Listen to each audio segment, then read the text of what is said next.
Homeless Legal's outreach clinics play a crucial role in connecting people who are at risk of or experiencing homelessness with pro bono legal support.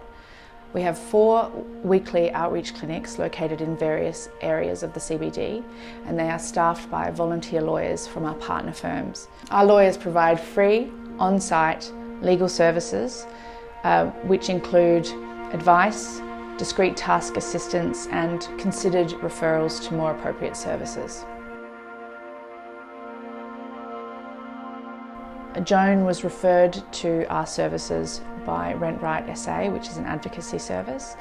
Joan had become homeless after a long illness, which resulted in being unable to work and the financial pressures which flowed on from that.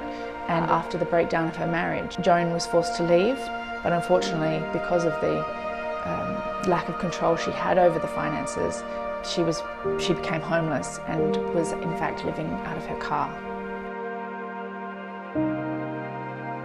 After a few traumatic months of living out of her car, Joan was fortunate enough that a vacancy became available at a women's shelter. After spending some time at the women's shelter and engaging with the support services there, she was able to move into a 1-bedroom apartment, a tenancy of her own, and that was a great relief for Joan.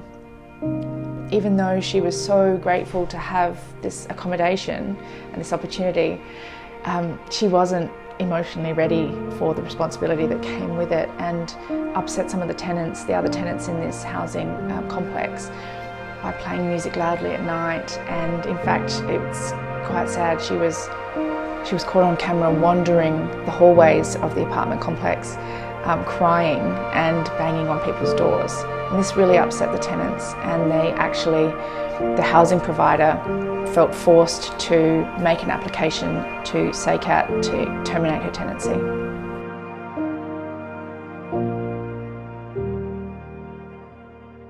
Joan was actually hospitalised as a result of her mental health crisis. So she was in a mental ward for a couple of weeks, but she was rehabilitated, and she was receiving some counselling and some pharmaceutical treatment.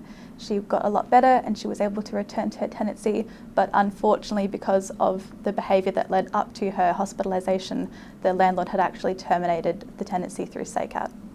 So SACAT, which stands for the South Australian Civil and Administrative Tribunal, is an outreach clinic helping people with their tenancy disputes. So we provide advice, help with preparing detailed written submissions, referring to other service providers and other discrete tasks.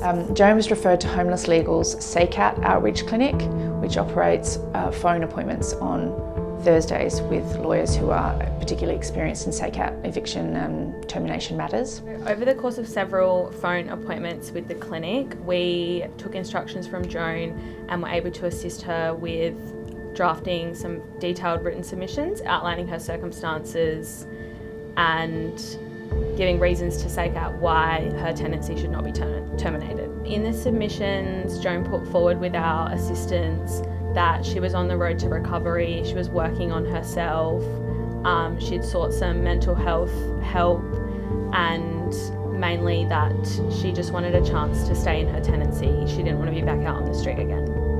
So unfortunately, after the full SACAT hearing of Joan's matter, the SACAT member who heard the hearing determined that Joan's tenancy should be terminated due to other tenants being frightened and concerned about her behaviour.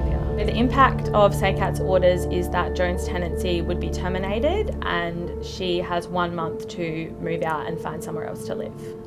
Towards the end of the month, Joan reached out again because, with the assistance of Rent Right, she had lodged an application for internal review of SACAT's decision terminating her tenancy, and she again asked for our assistance with preparation of a written submission in support of that. Unfortunately, due to the late notice, our SACAT clinic was already fully booked, but we were able to assist Joan by booking her in for an appointment, which happened to be a face-to-face appointment at our Baptist Care SA clinic on the Wednesday. So when Joan came to visit us at the clinic, She had been frantically trying to source alternative accommodation with no success. There was no suitable or affordable accommodation available to her in her current circumstances. And so when we first met with her, she was terrified. She was facing the very real prospect of having to go back to living in her car, and that scared her a lot. We worked with her to get some full and detailed instructions about the positive changes she had been making since she'd been discharged from hospital, and that was to inform our written submission, which would support her application on the original decision regarding her tenancy being ended.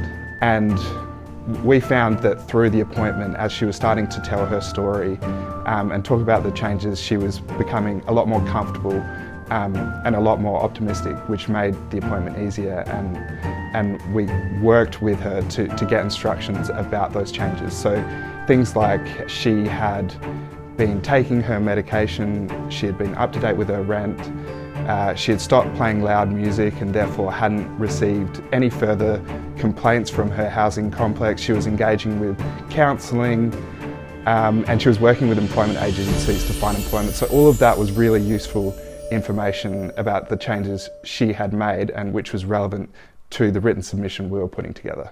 After Joan's application for internal review date came and went, the volunteer lawyers sent me an email asking me to follow up with Joan and Redbright about the outcome, because we were all concerned about whether Joan was going to be able to stay in her accommodation or not.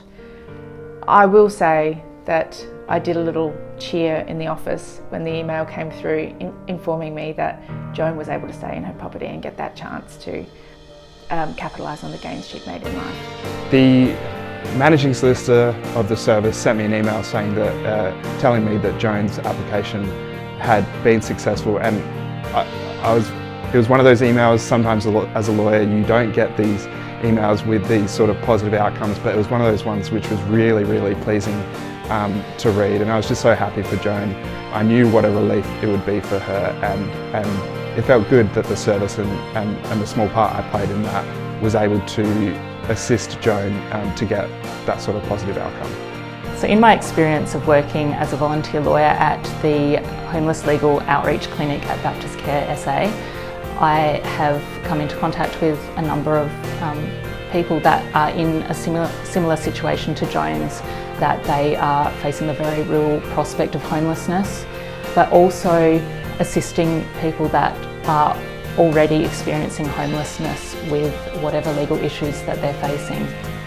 After Joan's tenancy issues had stabilised, we organised a follow-up appointment for Joan in the Baptist Care SA clinic, where we gave her preliminary property settlement advice and connected her with a family lawyer who would be able to assist her on the longer journey of achieving a fair and equitable property settlement with her estranged husband. A few months after Homeless Legal's assistance of Joan, I was pleased to receive an email from her in which she wanted to give us some feedback about her experience of the Homeless Legal service. What impressed me most is that she said that she had felt safe and really heard in the appointments with our volunteer lawyers. That meant the world to me.